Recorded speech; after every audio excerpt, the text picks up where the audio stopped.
We are back into our photo editing. Alright, I'm using the sample photo, of course. Alright, but you can use any photo that you like. Okay, now we have already gone through the bar on top, the open, save, or photo libraries. Okay, now if you look onto this side, which is the left side, you will find there is quite a number of tabs. All right, from all right, you can move your mouse over it and you can see a description of all the tab that is available to you, right, including a help section. Every tab have a lot of menu, and you can actually scroll through the menu. Actually, each of the menu is pretty long. Of course, you can explore all of them one at a time. Okay, and we are going to explore some of those that we are more commonly going to use, right, for fun. Okay, and you do not have to worry about messing up your photo, because if you do mess up your photo, just don't save it. Right, you just don't save it, or you can always create another copy of the photo as a backup, so that that will be your original.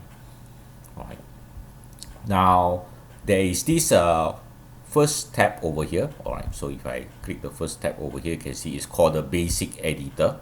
All right, so the first tab over here is the basic editor. Quick common one will be, of course, the Autofix. Right, but of course this picture is already very nice, so there isn't much to fix, right? But if you really want to do a fix, okay, you can look at whether is you want to move it into the light only or light and tint. Okay, you can control the fade, but here of course it's already very sharp. Right, and whenever you do something, let's say if I just move it over here, okay, of course it doesn't pick any changes.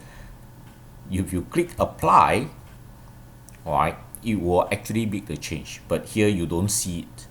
But the moment you click apply, there will be this arrow up here. See, what you can, if you make a mistake, you can always undo it, right, which means it goes back.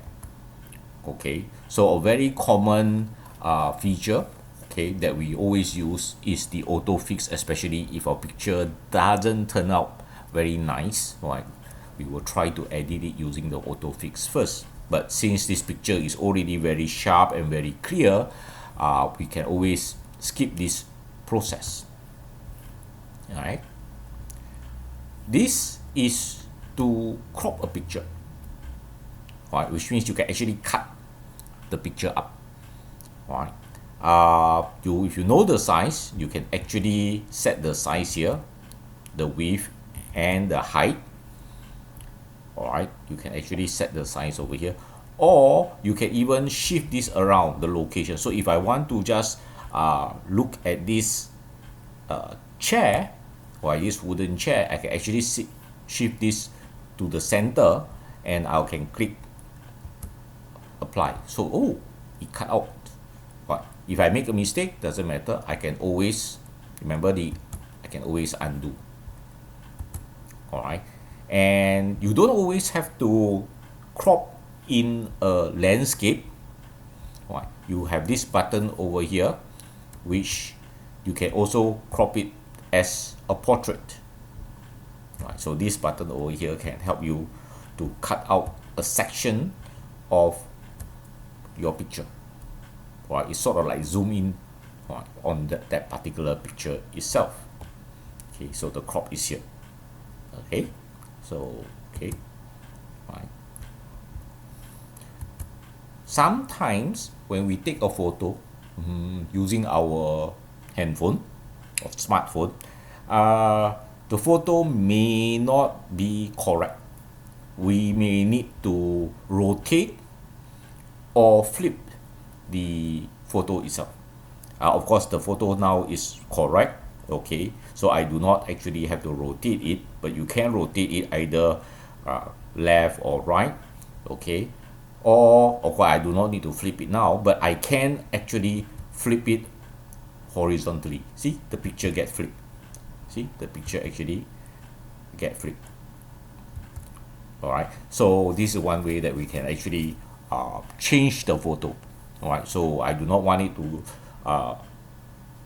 look towards the left. I can always flip it, or oh, now it looks towards the right. Does this look better? Okay, if I like it, I can always apply this. All right, so once it's applied, it's fixed. So I can say, oh, okay, I'll apply this. I like this. Okay, you can resize, all right, to make sure that it's too small or too big. You can change it. Usually making it bigger may make your picture a little bit blur, right, because you're stretching it. Okay, but making it smaller is usually okay. Pixel is the width. The width is this, the width, all right, how long it is, and the height, so how high it is. Or you can work with percentage. All right, so maybe I can make this a little bit smaller. I say, okay, I want 80%, okay, and I change it. Okay, so I do not want the size to be that big. All right, okay, you can't see a lot of effect here, but when you download it, you will see that the size actually get changed, because now it is on your screen.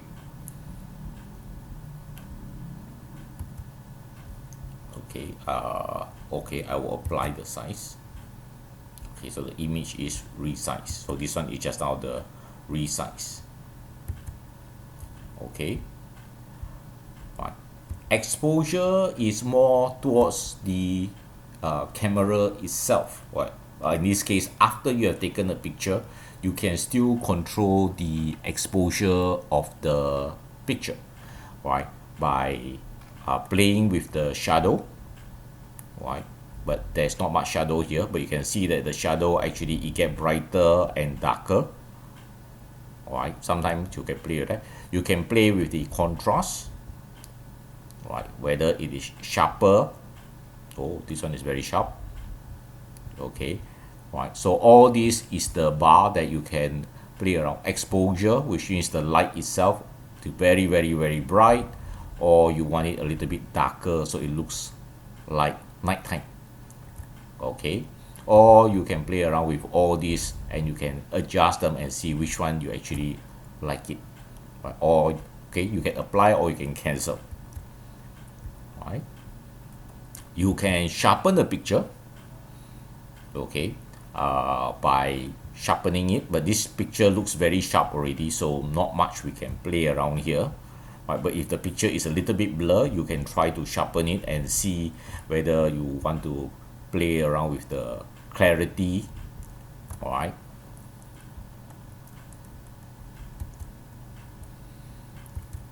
you can add vibrancy to the picture. Right, so this one looks a little bit old. You see, it's not so colorful. Right, but if you push it to the other side, you can find that the color is a lot richer. Right, very rich color. You can play with the color. All right, let me just scroll this one down a little bit.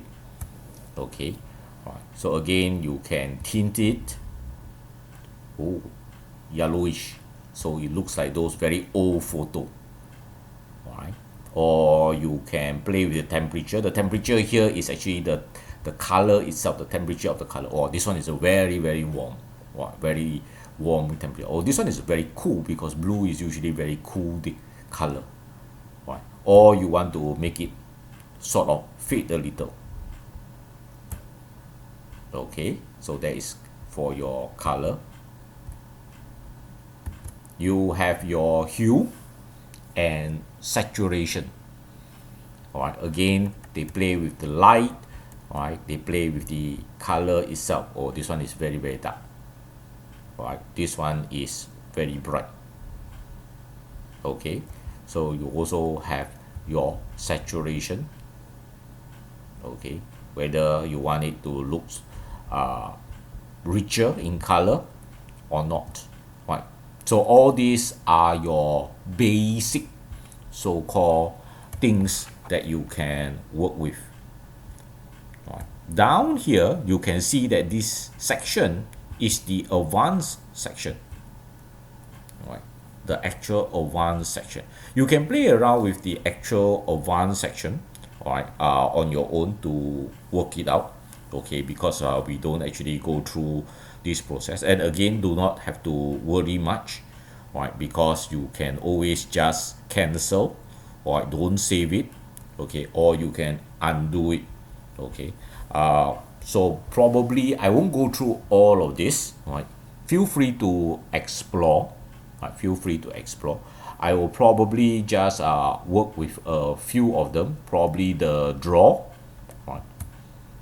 Okay, let's say I'll just discard this first, right. So I do the draw, and you can find that I can actually have my paint, right, just like your Word, your paint shop. I can, okay, change the color of the brush, all right, the size, maybe I can make it smaller or bigger, and I can start painting on the picture. See, I can paint the picture, all right. I can actually paint the picture, so I can actually do painting on the picture itself, or like art. Okay, of course, if I don't like it, I can always cancel it. Okay, I can always cancel it. So right, so draw is a very common thing, right. Erase background at this current moment, you can play around with it as well, okay, but it usually works because you want to erase something, right. So if I erase the background, let's say the horizon, the sky, you will end up with all this little block. This actually tells me that it is transparent. So this part here is already transparent, right. So I can actually just cut away, or I erase away the entire sky, and I can maybe add some other pictures to it, okay. But when you are doing erasing, you may want to zoom in down here, okay. You may want to zoom in, okay, so that it's a lot easier to erase without cutting something out, okay. But of course, I can always undo, remember, okay. I can always undo, right, and I can always cancel, right. There's a lot of things that you can work with, okay. So these are just few of the common of the advanced features that you probably would use immediately, right. But of course, there are others that you can play around with, okay. Other adjustment that you can make, okay. Of course, you can work on the lighting, okay, whether you want it to be bright or not, okay. The coloring, contrast, okay, all right. You can also, let me discard this, okay, right. Play around with the equalizer, right. Whether do you want it to fade in or fade out, right. Again, you can always cancel anytime you want, right. So those are more on the adjustment, but there are other things that you can work with, like changing the picture to black and white. Oh, now I have no color. All right, see, now I have no color. Okay, I can cancel anytime I want. All right, I can change the filter by using the sepia color. Now it looks like those very, very old film. All right, again, I can, all right, play around with this. I can still play around with the fade. Okay, I can have filters. Oh, this one look very bluish. Do I want other color? Or maybe I want to make it look very greenish. All right. Okay, so I can tint the color. Okay, color balance is normal. Invert is the opposite. So now it looks very funny. But maybe it's another planet. Okay, so it looks like it's from another planet. Okay, oh, see, right, so I can play around with the fade and see what happened. Okay, or I can add filters. Right, there are quite a number of filters. Noises. Okay, so if I add the noise, look what happened to my picture. Oh, they have all these little scattered dots, not very clear. Alright, it's not very clear. Okay, so noise does that. You can try to make it a little bit 3D. Oh, it'll try to push it to 3D, but doesn't look very nice. Okay, but this is what we call the emboss. You can try to blur the image, sometimes just for fun, so it looks like, oh, not very clear. Alright, it doesn't look very clear now, it looks very blurred. Alright, okay, well now it's sharp, now it's very blurred. Okay, so you can create a blur effect. Right, maybe slightly blur, not too sharp. Alright, just a little bit blur. Alright, okay. Alright, so you can play around this. Alright, but there's also a smart blur. Okay, so not only can you, there is also a smart feature here, right, where you can still play around with the blur, right, but it creates a very different effect. So these are all the filters that you can work with immediately, right, all on this first tab here. Alright, see this first tab over here, alright, which is actually called the basic editor. So in the basic alone, there are so many things for you to work with, to play with, and to try out. Okay, so explore, enjoy yourself. Okay, alright, play around with the photos that you have. Okay, and who knows, alright, you can have a lot of fun by designing your own photos, or editing your own photo itself.